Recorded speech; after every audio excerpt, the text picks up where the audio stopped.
Welcome back to Indy Ball Nation. It's been a little while. If you've been out of the loop, I've been over on the Indy Ball Report podcast with Nick quite a bit lately. We'll be working together a lot more.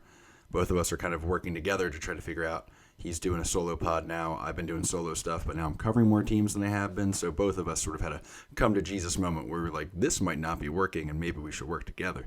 We basically laid down our long-standing feud that include us coming on each other's podcasts and having a good time. And we're just going to continue doing that. So we're going to have a good time doing that. Keep an eye out. We got some fun stuff planned going forward with that, including maybe some live content, maybe me just going over and ruining a lot of his podcast.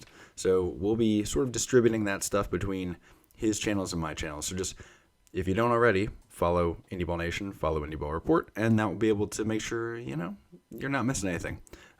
Because we can't tell you 100% where we want to post some things. We're still figuring that out and seeing what goes well and what does not. Speaking of what goes well and what does not, that new arrangement has freed me up to start messing with how do I want to be covering games and other things I like to cover, like weird things like deep dives into random Indy Ball players, which I kind of have become notorious for, finding the weirdest stats possible and making a Twitter thread about it. So part of that, I'm sort of toying with the idea of a few different things, and one would be just getting back in the daily recap game, which is fine by me. More digestible bits of videos and podcast content. Again, if you're listening on audio formats right now, hi, and check out the YouTube channel. YouTube channel, just so you know, there is audio only. So if you're driving around the car, you don't have to wreck because you want to look at my face. Can't blame me, though. Let's hop into last night's action because there were a lot of good ones around. We're going to start somewhere random. Might as well hop into the Frontier League, build up a little bit of drama for the Atlantic League matchup going on that people want to hear about. We'll start off in the West Division where we had the Gateway Grizzlies at the Evansville Otters, two teams in a West Division battle. Gateway enters tied with Schaumburg for the division lead and looking to continue their bounce back from a brutal 2-9 stretch. New Jersey went in there. Gateway was red hot, shut them down, and that was wild because Jersey, they tend to give up some runs themselves, but they shut out Gateway, they shut them down, and seemed to break that whole offense because they were not hitting for about 3 series now. But that started to wake up a little bit, so they're trying to get that momentum back from that stretch. They had a big first-place lead, but lately now they are, I believe, 3 back. No, they're about tied, I think it was, going into last night. Evansville, they have been inconsistent since their 9-2 start, but they've mostly been pitching their way through this division race. Now, in the game one here, Evansville jumped out to an early 5-0 lead, and not even a Clint Freeman coming a single shy of a cycle. By the way, you never see that. Clint Freeman, by the way, a consistent enough hitter where you're like, if he gets a shot to do this, he's going to get it done. But that's just the way it worked out. He ended up a single shy of the cycle, which is just now realizing a terrible sentence to say out loud. But not even that performance from Clint Freeman could do much about that early 5-0 lead as Evansville would go on to win 8-2. Zach Smith gets the win with solid innings, and Myers, Quiggle, Khalil, and Rosario all get it done at the plate, as well as a Noah Myers home run for Evansville. Team effort across the board there to get it done against Gateway. Moving over to Windy City, where they were taking on Joliet. Matt Morgan and Troy Viola homer, while Garrett Christman delivers 7 strong innings and a 10-4 Windy City win. Viola ends the night with a pair of hits and 5 ribbies. That home run he hit was his first as a pro. Good for you, Troy Viola. The Schaumburg Boomers went into Tri-City. Schaumburg comes into the week in that tie with Gateway for the West Division lead. The Boomers pitching, it's been good. It's held offenses to about 4 runs per game since a wild game last week against Quebec. It was like a total football score situation there. Tri-City's been sneaky good this season, like as sneaky as Tri-City can really be. They're not really a low-key team over there. But now they're sitting 4 games back in the East Division between Sussex and New York in the standings. Schaumburg led this one 9-8 after 3 innings thanks to a 7-run third inning. Unfortunately, they would not score again, and Tri-City was far from finished. Talk about football scores. They win this one 16-9. Ian Walters and Jacob Goldfarb both homer in the win. McCusker homers twice, bringing his total to 17. Check it out. He is slashing 433, 480, 822 with 51 ribbies. He's got something like a 220 OPS plus. Ridiculous effort from Carson McCusker. Someone signed him. He's 25. He's in his prime. Get the kid. Schaumburg, they stole 8 bases, so there's that at least. Schaumburg and Gateway remain tied with Evansville, a half game back in the standings. Interleague play, Lake Erie and the Jackals rain out. They'll play a doubleheader today, Wednesday. Washington Wild Things and New York Boulders, more of the same there. Trois-Rivières and Florence playing in Florence. They got together. Ray Zuberer, whose name I always butcher, something about the ER I just can't do, and Harrison DiNicola, they both homer for Florence as they dropped 5 runs in the first 3 innings of this one. That is all they would need for a 5-2 win because Edgar Martinez was disgusting on the bump. 8 innings, 2 runs, 5 scoreless innings of relief from Julian Taimako, that's one I'm not going to ever get, sorry Julian, and Christian Scalafieldi. That was not enough for Trois-Rivières in this one. Edgar was just too much. Those early runs were too much to overcome. Florence gets the win. Sussex County at Ottawa. Sussex beats Ottawa 4-2 to open their series. For Sussex, it was Gavin Stupienski, Uraj Anu, and Juan Santon all getting it done at the dish. Griffin Baker delivers 6 innings, allowing 2 runs. Dueling actually with Brooks Walton, who tossed 5 innings of 1-run ball in relief for Ottawa, but not enough in the loss. Finally, wrapping up the frontier in the East Division, Empire State at Quebec. Finally, it was Empire State getting shut out by Quebec. Not necessarily surprising there. They continue to struggle. Stephen Fuentes goes 7. Shuddy, love that for him. And Kenny Pearson and Michael Brettel tossed 2 perfect innings of relief. Offensively for Quebec, David Glaude, Justin Gideon, and Tyler Blom did the damn thing for Quebec. Let's move on to the Pioneer League. Let's get random with it. Idaho Falls at Ogden. Ogden bumps their run total to 64 runs in the last 4 games in a 15-4 beatdown of Idaho Falls. Reese Alexiades, Logan Williams, and Sal Gazzo all homer. Also noteworthy, Riley Otteson, he looked good. 3 innings, 2 hits, no runs. ERA is down to 3.15 in that Pioneer League. You know you love to see that. Ogden still holds a 1.5 game lead over Boise in the South. Glacier and Boise in Boise. 2 second-place teams clash in Idaho. Glacier, they just won 5 straight against Great Falls, with the pitching looking good throughout that stretch. Boise's been streaky depending on what type of pitching shows up for them. They just lost 2 out of 3 to Ogden. Remember, we were just talking about that offense. Well, they allowed 39 runs over the series' final 2 games. You hate to see that. That Glacier pitching gets popped for another 5 in the second inning and 4 in the fourth inning on the way to a 10-7 loss, so Glacier couldn't keep the momentum going from Great Falls. That 10-7 loss, Cole Kaler, he says, how about my salami adding a grand slam in that big second inning? That basically put this thing away. Part of a 5 RBI night for Kaler. Gabe Howell and Cruz Taylor homer for Glacier in the loss. Boise's Nate Alexander punches out 4 in 2 scoreless innings of relief. Love that for him.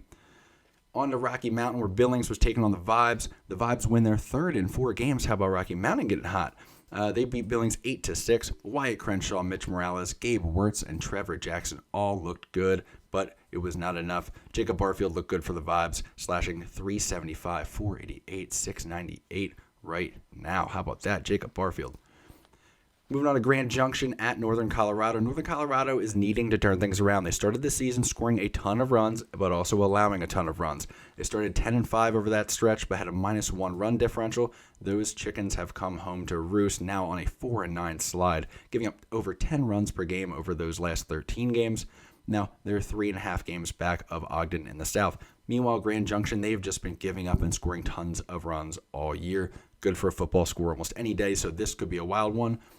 But then we got a low-key game. Don't know what that's about. NoCo beats Grand Junction 8-2. That's fairly normal. Abdel Guadalupe and Dave Matthews homered as part of an early 7-run push. I'll resist my Dave Matthews jokes for the time being. Austin Schneider drops it on the table. 10 Ks, 1 walk, 1 run in 6 innings of work. Matt Wong and Colin Gordon homer in the loss for Grand Junction. Wrapping up the Pioneer League with Missoula at Grand Falls. It was actually a little bit better game than I might have expected. Missoula survived a late push. Grand Junction, I think, scored 1 in the 6th, 7th, and 8th. But Missoula would hold on to a 6-5 win. Luis Navarro blew up for a pair of dong shots. Keaton Greenwald added 1 as well. Kelvin Pilot scattered 9 hits over 6 innings, allowing 2 runs. That will work. Not pretty, but it does it. Missoula now leads Glacier by 6 games in the North. Let's get to the Atlantic League. We'll start with the main event of the evening. High Point at Gastonia are the number 1 and 2 teams in the Indy Ball rankings between Indy Ball Report and I. High Point and Gastonia, they both entered this week's series tied atop the South Division with 11 games left in the first half. Gastonia is working to make up for those gaps left by 9 contract purchases and loans, the same circumstance that did High Point's first half playoff bid in last season, you might recall. So far this season, High Point has had the league's best pitching and the second best offense. Meanwhile, Gastonia has had the league's best offense and the second best pitching. They split their first 6 games. That's the tiebreaker for the standings in the first half. Something's got to give here. Jason Manzueta made his first start of 2023 for High Point after a great stint in 2022. Ben Aklinski drove in an early run for High Point. However, Curtis Terry took a Manzueta heater 400 plus in the bottom of the second. Later, a 2-run Cole Freeman single expanded that lead for Gastonia. Taikon Yo homered in the third to tie the game up, but Braxton Davidson's 2-run homer in the 6th inning proved to be the difference. Gastonia's bullpen goes 3 scoreless, while High Point's pen allows 5 runs over 3 2/3. That would hand Gastonia an 8-3 win and the division lead, at least for the night. Spire City goes Towns at Charleston Dirty Birds. I gotta use that one pretty quick. Okay, that name works. Charleston overcomes 4 early runs thanks to a 5-run 5th inning to win 8-4. Dwight Smith Jr., Yovan Gonzalez, and Jalen Miller all homer in the comeback win. Spire City managed just 2 hits after the 2nd inning, and that will not get it done. Analytics.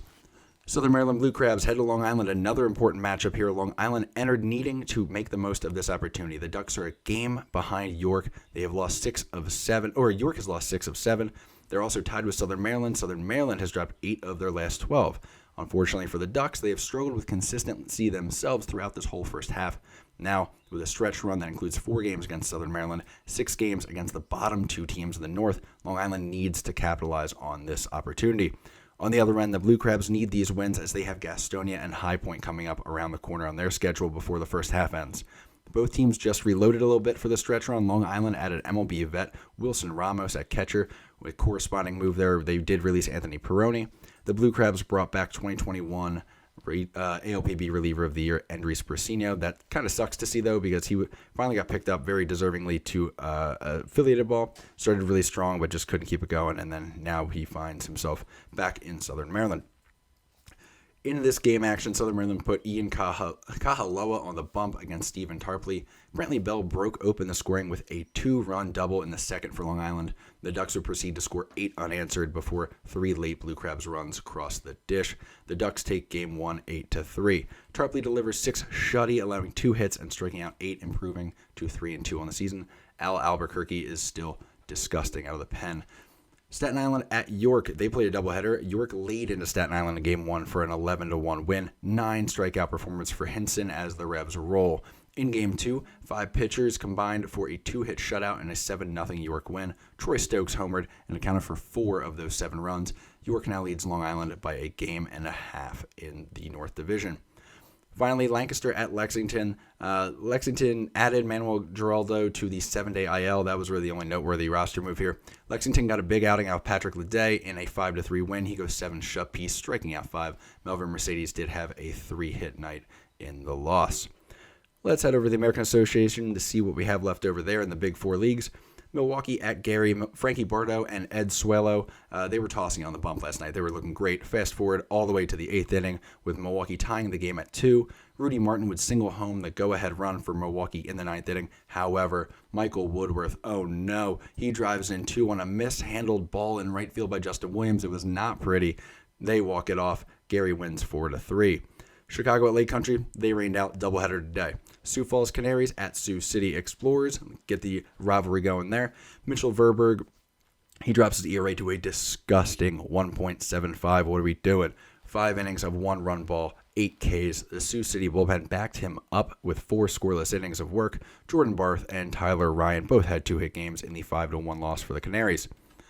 Winnipeg Goldeyes against the Lincoln Salt Dogs. Luis Ramirez tossed 6 shutout, allowing just 2 hits. Cam Opp and Tyler Jandren, they completed the shutout for Winnipeg in a 4-0 win. Max Murphy popped his 13th homer of the season. Moving to the Fargo-Cleburne matchup down in Texas, Fargo entered the 6-game series tied for the West Division with the Monarchs and winners of 6 of 8 since being swept by those Monarchs. Cleburne enters sitting 3 back in Milwaukee in the East Division. They got to start getting these wins, so it's a very big series for both these teams down in Texas. Fargo put Jared Dykoff on the mound against Cleburne's Casey Kalick. Leobaldo Pena and Manuel Boscan homers did the damage for Fargo. They win 3-1.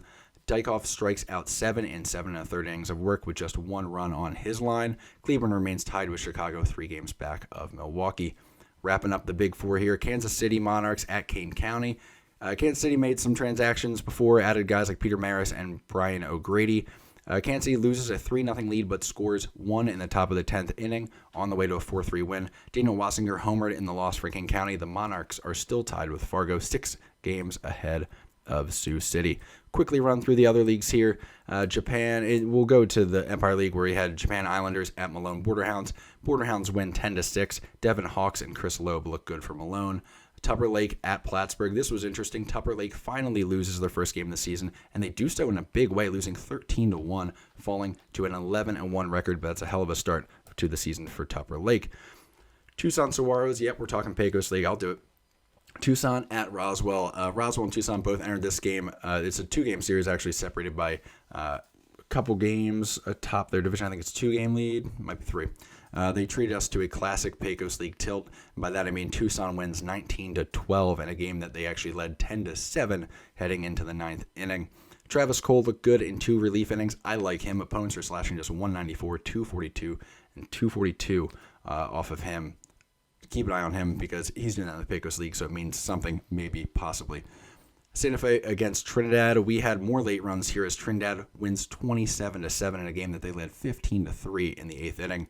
So yeah, keep that in mind. They scored 12 in the 9th inning. Good God. I think they bombed the 8th. They put up 12. Oh my God. 9 RBI from David Arza. Okay then, sure, why not? Garden City at Blackwell. Garden City survives a late comeback to win 11-9. More late runs than that one. You can tell the bullpens are struggling. Austin Weirdos at Alpine Cowboys. Austin only allowed 6 runs. What is happening here? Alpine, are you okay? They had been allowing 21 runs per game after this because they're a nightmare. They still lost, though, because Cam Mulvihill, he was slinging it for the Cowboys. They win 6-2. That's brutal to see.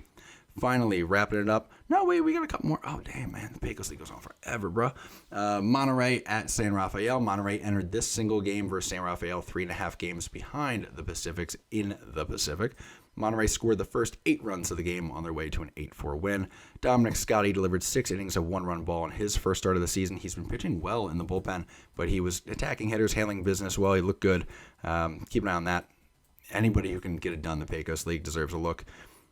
Marysville and Vallejo, don't know. Looks like they didn't play. Looks like they must have gotten rained out. Finally, wrapping it up with the most Pecos League of Pecos League games yesterday. Bakersfield hangs a 29-0 win on Dublin in just 7 innings. What the hell are we doing here? Garrick Taylor tosses a 7-inning complete game shutout. Good job, Garrick. Great baseball name. That'll do it for the recap of last night's action. There was a lot going on there, a lot of big matchups with playoff implications, so we'll keep an eye on that throughout the week. And then this weekend, I'll be back on Indy Ball Pod, so definitely follow Indy Ball Report and keep it locked in here on Indy Ball Nation for more. Until then, I am Ryan. You have a good one. I may not have a lot, but I love what I got. A 4x4 and a good fishing spot. I hope this time my card won't decline.